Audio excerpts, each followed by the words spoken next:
નમસ્કાર.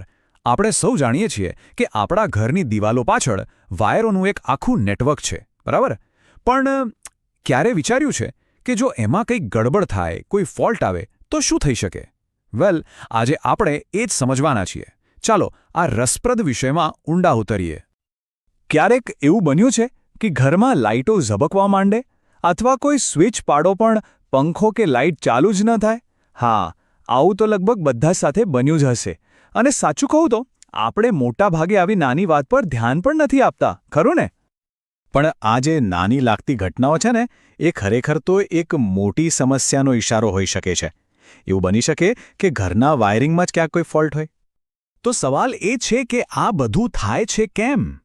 ચાલો આજે આ સામાન્ય દેખાતી સમસ્યાઓ પાછળનું થોડું વિજ્ઞાન સમજીએ અને એ પણ જાણીએ કે એને કેમ સહેજ પણ નજરઅંદાજ ન કરવી જોઈએ. ઓકે, તો કોઈ પણ પ્રોબ્લેમને સોલ્વ કરવા માટે પહેલાં એને સમજવો પડે. ઇલેક્ટ્રિકલ વાયરિંગમાં આમ તો મુખ્યત્વે 3 પ્રકારમાં ફોલ્ટ હોય છે. ચાલો એક પછી એક એ ત્રણેને સમજીએ. સૌથી પહેલો અને સૌથી જાણીતો ફોલ્ટ છે શોર્ટ સર્કિટ. હવે આને સમજવા માટે એક મસ્ત ઉદાહરણ લઈએ. વિચારો કે વીજળી એટલે હાઈવે પર દોડતી ગાડીઓ. હવે શોર્ટ સર્કિટ એટલે શું? એટલે કે બે અલગ અલગ લેનના વાયર ભૂલથી એકબીજાને અડી જાય. બસ પછી તો જાણે ટ્રાફિકના બધા નિયમો તૂટી ગયા. એક એવો શોર્ટકટ બની જાય જ્યાંથી વીજળીનો પ્રવાહ એટલે કે આપણી ગાડીઓ એકદમ બેકાબૂ સ્પીડમાં દોડવા લાગે. હવે બીજો પ્રકાર છે ઓપન સર્કિટ. અને આ છે ને શોર્ટ સર્કિટથી એકદમ ઊંધું છે. અહીંયા શું થાય? અહીંયા સર્કિટમાં જ ક્યાંક બ્રેક આવી જાય. માની લો કે કોઈ તાર તૂટી ગયો અથવા કોઈ કનેક્શન ઢીલું પડી ગયું. આ બિલકુલ એવું છે જાણે હાઈવે પરનો પુલ અધવચ્ચેથી ઊંચો કરી દેવામાં આવ્યો હોય. હવે શું થશે? Traffic jam. બસ એમ જ વીજળી આગળ વધી શકતી નથી અને આપણું ઉપકરણ બંધ પડી જાય છે. અને હવે ત્રીજો અને કદાચ સૌથી ખતરનાક ફોલ્ટ, ગ્રાઉન્ડ ફોલ્ટ. આમાં શું થાય છે કે વીજળી પોતાનો સાચો રસ્તો છોડીને એક ખોટો શોર્ટકટ પકડી લે છે. જેમ કે કોઈ ઉપકરણની મેટલ બોડીમાંથી કે પછી પાણીના સંપર્કમાં આવીને સીધું જ જમીનમાં ઉતરવા લાગે. અને આ ખતરનાક એટલા માટે છે કારણ કે જો ભૂલથી પણ કોઈ વ્યક્તિ એના સંપર્કમાં આવી જાય તો વીજળીનો પ્રવાહ સીધો એના શરીરમાંથી પસાર થઈ શકે છે, જે ખૂબ જ જોખમી છે. તો ચાલો ફટાફટ રીકેપ કરી લઈએ. શોર્ટ સર્કિટ એનું મુખ્ય કારણ છે વાયરનું જૂનું ઇન્સ્યુલેશન. ઓપન સર્કિટ એનું કારણ છે ઢીલા કનેક્શન્સ. અને ગ્રાઉન્ડ ફોલ્ટ એ મોટે ભાગે પાણીના સંપર્ક કે પછી કોઈ ખરાબ ઉપકરણને લીધે થાય છે. સિમ્પલ. ઓકે, તો હવે આપણને એ તો ખબર પડી ગઈ કે આ ફોલ્ટ્સ શું છે. પણ મોટો સવાલ એ છે કે એનાથી ડરવાની શું જરૂર છે? એ આટલા બધા જોખમી કેમ છે? ચાલો હવે એ સમજીએ કે આ ફોલ્ટ્સ પાછળ કેવા ભયાનક જોખમો છુપાયેલા છે. જુઓ, એક નોર્મલ સુરક્ષિત સર્કિટમાં બધું કંટ્રોલમાં હોય છે. કરંટનો ફ્લો, ટેમ્પરેચર, બધું જ. પણ જેવી શોર્ટ સર્કિટ થઈને એટલે આ બધો કંટ્રોલ જ જતો રહે છે. કરંટ એટલો બધો વધી જાય કે વાયર લાલચોળ ગરમ થઈ જાય અને આ ગરમી આગનું કારણ પણ બની શકે છે. વિચાર કરો. તો સીધી વાત કરીએ તો ઇલેક્ટ્રિકલ ફોલ્ટના 3 મોટા ખતરા છે. પહેલો, ગંભીર ઇલેક્ટ્રિક શોક, જે જીવલેણ પણ હોઈ શકે છે. બીજો, આગ લાગવાનું જોખમ, જે આખા ઘરને નુકસાન કરી શકે. અને ત્રીજો, આપણા ટીવી, ફ્રિજ, એસી જેવા મોંઘા ઉપકરણોને કાયમ માટે બગાડી શકે છે. ઓકે, તો હવે ખતરાની વાત તો થઈ ગઈ. પણ હવે સવાલ એ છે કે આનાથી બચવા શું કરવું? જો આવી કોઈ સમસ્યા આવે તો એને સુરક્ષિત રીતે કેવી રીતે ઓળખવી અને તરત શું પગલાં લેવા? ચાલો હવે એના પર વાત કરીએ.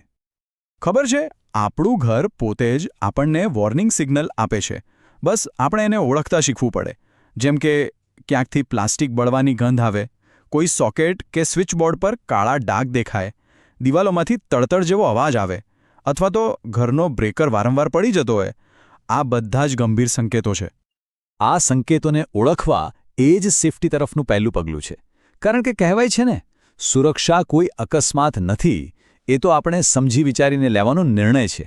એટલે જો આમાંથી કોઈ પણ નિશાની દેખાય તો એક્શન લેવામાં સહેજ પણ મોડું ન કરવું જોઈએ. તો કરવાનું શું? બસ આ 3 સ્ટેપ્સ યાદ રાખવાના છે. સ્ટેપ નંબર 1, તરત જ ઘરની મેઇન સ્વિચ બંધ કરી દો. Power cut. સ્ટેપ નંબર 2, જે પણ ઉપકરણ કે સોકેટમાં ગરબડ લાગતી હોય એને પ્લગમાંથી કાઢી નાખો. અને સ્ટેપ નંબર 3, જે સૌથી ઇમ્પોર્ટન્ટ છે, જાતે ઇલેક્ટ્રિશિયન બનવાની કોશિશ બિલકુલ નહીં કરશો. જુઓ, અમુક કામ એક્સપર્ટ્સ માટે જ હોય છે અને એ સ્વીકારવામાં કોઈ નાનપણ નથી. તો ચાલો હવે એ જોઈએ કે ક્યારે આપણે જાતે કંઈ પણ કર્યા વગર સીધો કોઈ પ્રોફેશનલ ઇલેક્ટ્રિશિયનને જ ફોન કરવો જોઈએ. એક વાત ગાંઠ બાંધી લેવા જેવી છે. વીજળીનું કામ કોઈ રમત નથી. બલ્બ બદલવા જેવું નાનું કામ જાતે કરી શકાય, પણ જ્યારે વાત વાયરિંગની આવે ત્યારે હંમેશા એક સર્ટિફાઈડ ઇલેક્ટ્રિશિયનની જ મદદ લેવી. તો ક્યારે તરત જ ફોન ઉપાડવાનો? સાંભળો, જો બળવાની સ્મેલ આવે, દિવાલોમાંથી કોઈ વિચિત્ર અવાજ આવે, બ્રેકર રીસેટ કરો અને તરત જ પાછો પડી જાય, અથવા તમને સહેજ પણ અંદાજો ન હોય કે પ્રોબ્લેમ શું છે, આ ચારમાંથી કોઈ પણ સ્થિતિમાં 1 સેકન્ડ પણ વિચાર્યા વગર તરત જ ઇલેક્ટ્રિશિયનને ફોન કરો. અને છેલ્લે એક વાત યાદ રાખવા જેવી છે. પોતાની લિમિટ્સ જાણવી એ પણ એક પ્રકારનું જ્ઞાન જ છે. વીજળીના કામમાં હીરોગીરી કરવા જવું એ ખૂબ જ જોખમી સાબિત થઈ શકે છે. તો આ બધી વાત પછી એક સવાલ મનમાં જરૂર આવવો જોઈએ. છેલ્લે ક્યારે આપણે પોતાના ઘરની આખી ઇલેક્ટ્રિકલ સિસ્ટમ કોઈ પ્રોફેશનલ પાસે ચેક કરાવી હતી? જરા વિચારજો, કારણ કે સમસ્યા થયા પછી દોડવા કરતાં સમસ્યાને થતી અટકાવવી એ જ સાચી સમજદારી છે. સુરક્ષિત રહો. ચાલો વાત કરીએ આપણા ઘરોની એ અદૃશ્ય શક્તિ વિશે જે દિવાલોની પાછળ છુપાયેલી છે.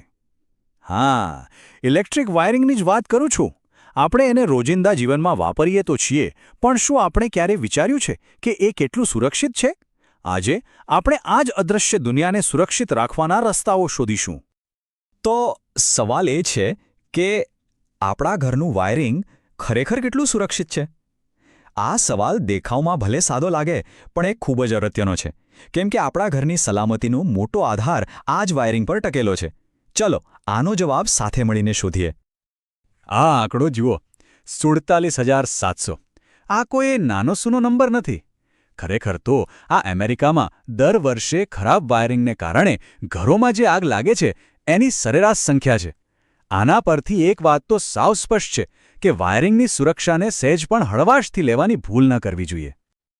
ઓકે, તો આ આખી વાતને સમજવા માટે આપણે આ 5 મુદ્દાઓ પર ધ્યાન આપીશું.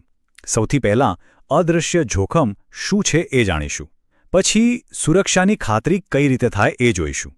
તપાસના મુખ્ય તબક્કા કયા છે એ સમજીશું. પછી પરિણામ અને નિવારણ પર વાત કરીશું. અને છેલ્લે દરેક ઘર માટે એક સુરક્ષાની બ્લુપ્રિન્ટ તૈયાર કરીશું. તો ચાલો શરૂ કરીએ આપણા પહેલા વિભાગથી, અદૃશ્ય જોખમ. નામ પ્રમાણે જ આ એક એવું જોખમ છે જે આપણને સીધું દેખાતું નથી, કારણ કે ખામીયુક્ત વાયરિંગની સમસ્યા દિવાલોની પાછળ છુપાયેલી હોય છે અને એના જે સંકેતો હોય છે ને એ એટલા સૂક્ષ્મ હોય છે કે મોટાભાગે આપણે એના પર ધ્યાન જ નથી આપતા. આ જોખમના સંકેતો ઘણીવાર આપણી આંખ સામે જ હોય છે. ક્યારે એવું બન્યું છે કે ઘરમાં લાઇટો અમસ્તી ઝબૂકવા માંડે, કે પછી સર્કિટ બ્રેકર વારે ટ્રીપ થઈ જાય, ક્યારેક સ્વિચબોર્ડનો રંગ બદલાઈ ગયેલો દેખાય, કે પછી ક્યાંકથી કંઈક બળવાની વાસ આવે. આ બધી જ નિશાનીઓ છે કે કંઈક ગડબડ છે.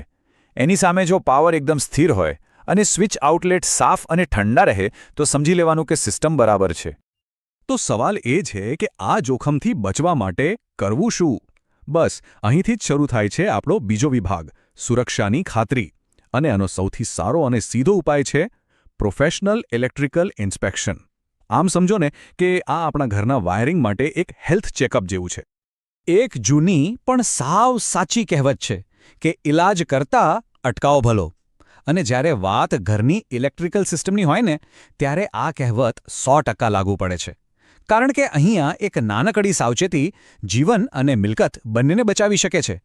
કોઈ મોટી દુર્ઘટના બને એ પહેલાં જ નામી સમસ્યાને પકડી લેવી, એનાથી વધુ સમજદારીભર્યું કામ બીજું કોઈ નથી. હવે આ તપાસની પ્રક્રિયામાં આગળ વધીએ એ પહેલાં એક બહુ જ જરૂરી વસ્તુ વિશે જાણી લઈએ. Circuit breaker. આ શું છે? સાદી ભાષામાં કહીએ ને તો આ એક ઓટોમેટિક સ્વિચ છે.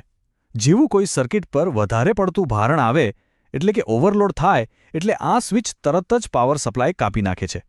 એમ કહી શકાય કે આ આપણા ઘરની સુરક્ષાની પહેલી દિવાલ છે. ઓકે, તો જ્યારે કોઈ પ્રોફેશનલ તપાસ માટે આવે ત્યારે એ લોકો ખરેખર શું કરે છે? ચાલો એ જાણીએ આપણા ત્રીજા વિભાગમાં, તપાસના મુખ્ય તબક્કા. આ કોઈ ઉપરછલ્લી તપાસ નથી હોતી, પણ એકદમ વ્યવસ્થિત રીતે થતી પ્રક્રિયા છે, જેથી કોઈ પણ નાની વાત પણ રહી ન જાય. જો મુખ્ય રીતે જોઈએ તો આખી તપાસ 3 ભાગમાં વહેંચાયેલી છે. પહેલું, દૃશ્ય પરીક્ષણ એટલે કે નરી આંખે તપાસ.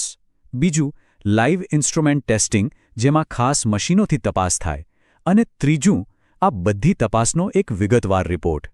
ચાલો હવે આ દરેક તબક્કાને જરા ઊંડાણમાં સમજીએ.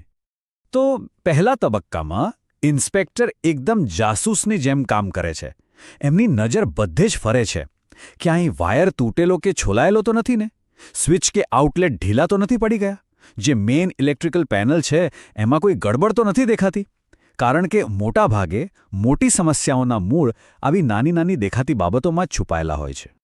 હવે આવે છે બીજો તબક્કો. અહીં ખાલી આંખોથી કામ નથી ચાલતું. અહીં ખાસ સાધનો અને મશીનોનો ઉપયોગ થાય છે. આ ટેસ્ટિંગથી એ બધું ચેક થાય છે જે આપણને દેખાતું નથી.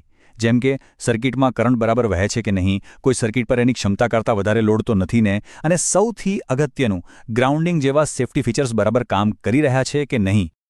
અહીં આપણે ગ્રાઉન્ડિંગની વાત કરી, જેને આપણે અર્થિંગ પણ કહીએ છીએ. આ બહુ જ જરૂરી વસ્તુ છે. આમ સમજો કે આ એક સેફ્ટી વાલ્વ જેવું છે. જો કોઈ કારણસર સિસ્ટમમાં વધારાનો કરંટ આવી જાય તો આ અર્થિંગ એ કરંટને સીધો જમીનમાં ઉતારી દે છે. આનાથી જ ઇલેક્ટ્રિક શોક લાગવાનું કે આગ લાગવાનું જોખમ ઘટી જાય છે.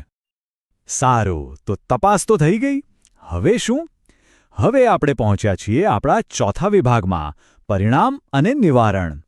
તપાસ પૂરી થયા પછી ઇન્સ્પેક્ટર જે પણ શોધી કાઢે છે એ બધું એકદમ સાફ અને સરળ શબ્દોમાં સમજાવવામાં આવે છે. તપાસ પછી કંઈક આવો એક સ્પષ્ટ રિપોર્ટ મળે છે. આમાં બધું લખેલું હોય છે.